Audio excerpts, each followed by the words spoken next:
안녕하십니까. 김민수의 빨간펜 시간입니다. 오늘은 드디어 조정을 받습니다. 시장이 낙폭이 좀 커지고 있는데요.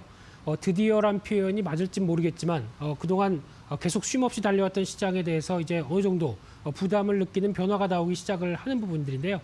아무래도 많이 올랐다는 과정 쪽에서 특히 이번 주 이어질 선물 옵션 동시 만기일 관련된 변수도 있다 보니까 아무래도 시장이 외국인들 중심으로의 변화가 오늘 뚜렷하게 나오고 있는 상황들인데 마침 그래서 오늘 시장과 관련된 여러 가지 얘기들, 특히 최근에 나오고 있는 변수들을 한번 좀 짚어보고 시장에 대한 전략들 한번 짜보는 시간을 갖도록 하겠습니다.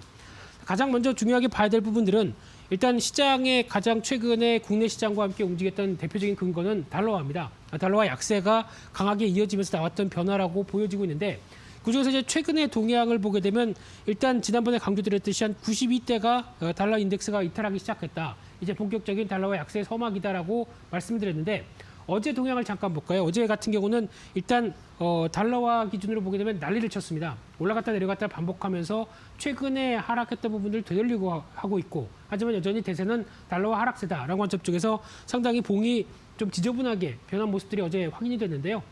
그런 측면으로 봤을 때 지금 이제 달러화 같은 경우는 일단 지금 상대적으로 보여지는 이제 유로화가 앞으로 어떻게 되느냐에 따라서 또 변화가 나올 수 있는 부분들인데 특히 여기서 이제 가장 중요한 게 첫째는 경제 지표죠. 지표가 그래도 양호할 것이냐, 유로 쪽이 양호할 것이냐라는 부분들과 함께 두 번째는 브렉시트 관련된 얘기죠. 이게 지금 계속 줄다리기를 하고 있는데 생각보다 양호하게 진행이 되면서 그래도 유로화 강세 모멘텀을 만들어낼 수 있느냐. 하지만 지금 나오는 분위기로는 코로나도 정신없는데 브렉시트 관련된 쪽에서 아직 뭔가 뚜렷한 해답이 없다라는 관점 쪽에서 이런 부분을 보면서 유로화가 일단 강세가 가는 부분들이 제한되기 시작하죠. 그러다 보니까 달러도 아직까지는 좀 이어지는 분위기가 계속 약세로 가지 못한다는 쪽이 조금 더 확인되고 있다 보니까 국내 시장에서도 오늘 연관돼서 보게 되면은 외국인들에 대한 동향들이 일단 차익 실현으로 돌아서는 모습들도 확인되고 있죠. 그렇기 때문에 추가적으로 달러화가 계속 약세로 가는 분위기가 확인이 돼야 외국인들의 변화는 또 확인될 수 있다는 관점 쪽에서 계속 주목해야 될 흐름이라고 봐야 될 것 같고요.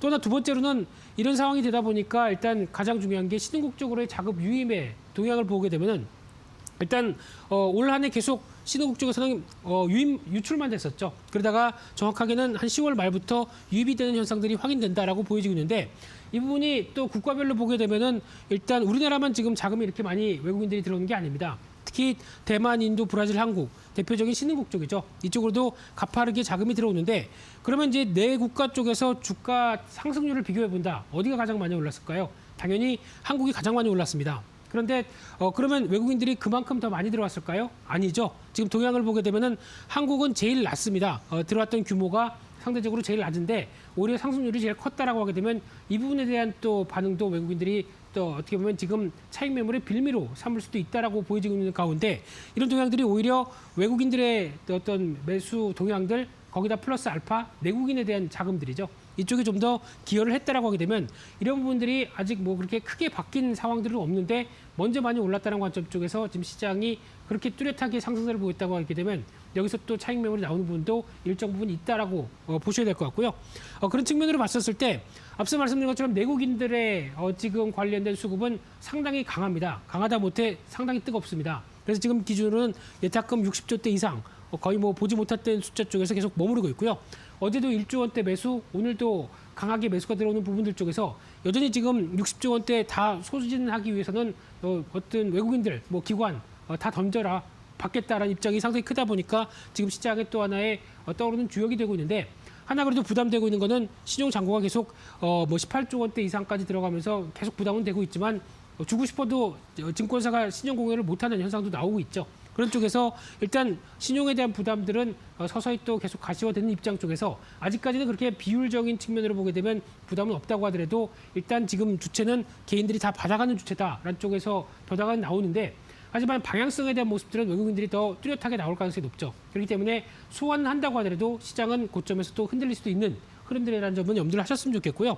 하지만 이제 이번 주 목요일 날 관련된 쪽에서 선물 옵션 동향을 한번 눈여겨보실 부분들이 있습니다. 이쪽 같은 경우는 일단 올해 같은 경우 흐름을 보게 되면은 저희가 보통 얘기하는 역베이시스라고 그러죠. 그래서 즉 정상적인 시장이라고 하게 되면 선물이 훨씬 높습니다. 그리고 현물이 앞으로의 흐름들을 같이 따라가는 모습들이 나오는데 지금 분위기는 이번에 코로나19 사태로 인해서 앞으로 시장이 안 좋을 거야, 경제가 부진할 거야 라고 하다 보니까 선물이 더 약한 모습들이 나오죠. 그러다 보니까 선물이 약하고 현물이 더 높은 이런 현상이 나오다 보니까 전략들을 선물 옵션 시장 쪽에서 어떻게 쓰냐면은 선물을 매수하고 현물을 매도하는, 그래서 즉 프로그램 매도와 선물 매수가 이어지는 현상들이 나옵니다. 그게 역 베이시스에 나왔던 흐름들인데 이런 변화가 나오다 보니까 프로그램 매도가 거의 계속 꽉 차 있는 상황들이죠. 그런데 여기서 만약에 지금 최근 기조가 이제 코로나19 이후에 지금 조금씩 이제 개선되고 있다는 쪽으로, 즉 베이시스가 개선되기 시작하는 모습들이 나온다. 선물이 조금 더 높아가는 현상들이 나오기 시작하게 되면 이 장고 어떻게 될까요? 청산돼야 되겠죠. 그럼 프로그램 매수가 들어가야 됩니다. 그럼 이런 부분들이 이제 이 베이시스와 함께 어느 정도 안정권이 들어온다라고 하게 되면 이게 또 하나의 시장의 매수의 주축이 될 수도 있는 부분들이죠. 그렇기 때문에 이 부분은 이번 선물 옵션 동시 만기를 통해서 그래도 선물이 좀 더 높은 현상들로 가느냐 여부가 가장 중요합니다. 이런 현상이 되게 되면 일단 저희가 알게 모르게도 프로그램 매수가 들어오면서 시장에 변화가 갈 수도 있겠다. 그러면 지난번과 같은 시장 흐름들이 바뀌게 되겠죠. 이런 쪽에 대한 동향들도 선물 옵션 관련된 흐름들 일단 체크를 해볼 필요가 있다. 즉 뭘 베이시스를 계속 체크를 하셔야 된다라는 쪽으로 보시면 될 것 같고요. 또 하나 눈여겨볼 부분들은 시장이 이렇게 오르다 보니까 어떤 밸류에이션에 대한 부담이 있다. 지금 현재 PR 계산해 보게 되면 한국거래소 기준의 흐름으로 보게 되면 32배입니다. 코스피 PR 32배. 지금까지 보지 못했던 숫자죠. 그런 쪽에서 부담은 있다라고 보여지고 있지만 PBR은 이제 올라와서 1.1배 수준입니다. 비싸다고 볼 수 없죠. 하나는 고평가, 하나는 그래도 그렇게 크게 고평가는 아니다라고 볼 수 있는데 이 부분과 관련된 부분들은 일단 시장이 먼저 반영했다고 보는 측면들이 내년에 대한 실적으로 반영을 했죠. 대표적으로 지금 가장 기업들의 실적이 좋았었을 때가 2017년도, 18년도였습니다. 이렇게 한 뭐 120조, 140조 가까이 수익이 냈었는데 일단 올해 같은 경우나 작년 같은 경우는 상당히 좀 부진했지만은 내년 같은 경우는 다시 120조 이상으로 나올 수 있다라고 하다 보면은 일단 지금은 PR이 여기를 계산으로 나오는 부분들이겠죠. 근데 오히려 한 40% 이상 올라간다라고 하게 되면 지금 PR 30배라고 하더라도 좀 떨어져야 된다. 그러면은 지금 현재 내년 실적까지 담보하게 된다 그러면 한 40% 감안해선 PR 18배 수준 정도 된다라고 보는 게 더 맞다고 봐야 되겠죠. 그래서 이 부분이 비싸냐 안 비싸냐의 부분들은 내년 실적에 대한 탄력들이 얼만큼 받아가느냐 여기를 보고도 확인해야 되기 있기 때문에 지금 단순히 실적 대비해서 밸류에이션이 한국 어떤 코스피가 비싸다라고 말씀드릴 수는 없다는 점도 내년 실적과 관련된 쪽은 염두를 하셔서 보셨으면 좋겠습니다. 그런 관점 쪽에서 일단 기술적인 측면으로 보게 되면은 코스피 같은 경우 일단 지금 2,700선 넘어가서 뭐 많이들 3,000 얘기가 나오고 있는데 저는 개인적으로 지금 나오고 있는 연봉이라고 하는 연간 봉의 추이를 봤었을 때는 일단 저항이 뚜렷한 자리입니다. 즉 이격이 상당히 많이 벌어진 자리이기 때문에 더 간다고 해서 뭐라고 할 부분들은 없겠지만은 일단 저항은 좀 뚜렷하다라는 관점 쪽에서 바라보셨으면 좋겠고요. 상대적으로 지금 그러면 이격 관련된 쪽으로 봤었을 때는 코스닥이 좀 더 낫죠. 그래서 오히려 한 930에서 950선 이 정도 부분까지는 더 가야 되는 게 맞지 않을까 싶은데 여기서 왜곡이 있습니다. 코스닥 시장은 지금 셀트리온 헬스케어와 관련된 바이오주가 약간 왜곡이 있다 보니까 지수는 좋아도 종목들이 안 가는 현상들이 나오는데 이런 변화가 조금 더 어떤 변화가 나오면서 코스닥 시장에 대한 흐름들을 좀 더 개선시킬 수 있는지 일단 보통 1월 달이죠. 1월 효과와 함께 변화가 나올 수 있는지는 오히려 기회 요인들은 상대적으로 기술적인 흐름을 봤을 때 코스피보다는 코스닥이 좀 더 낫지 않을까라고 보는 게 더 맞다고 봐야 될 부분들이고요. 그래서 결론적으로 보게 되면은 시장 전략적으로 봤을 때 코스피 쪽은 단기 이격 부담이 뚜렷하다. 근데 지금 이제 고점에서 조정을 어떻게 보일 것이냐, 즉 가격 조정으로 급하게 나올 것이냐 아니면은 고점에서 어느 정도 박스권 쪽으로 어떤 그 코스피는 좀 어느 정도 크게 못 가는 가운데 다른 쪽에 대한 즉 못 올랐던 종목들에 대한 흐름들이 오히려 이를 보강하느냐라는 부분들이 가장 중요하다고 봐야 될 것 같은데 그래도 기술적인 분석은 한계가 있습니다. 유동성 장세가 워낙 강하다 보니까 이 부분은 염두를 하시면서 대가시는 게 좋겠다고 봐야 될 것 같고요. 그런 측면으로 봤을 때 다시 한번 강조드리지만 순환매 쪽으로 가능성이 더 높다는 관점 쪽에서 일단 그래도 주도주는 체크하셔야겠죠. 이쪽에 대한 주도주는 계속 체크를 하시면서 순환매에 대한 가능성을 타진해 보게 되면 일단 상대적으로 그동안 못 갔던 대표적인 피해 섹터들 물론 지금 당장 변화가 나오는 건 아닙니다만 서서히 바닥권에서 흐름들이 나오지 않을까라는 쪽과 변화를 또 체크를 하셔야 될 것 같고요.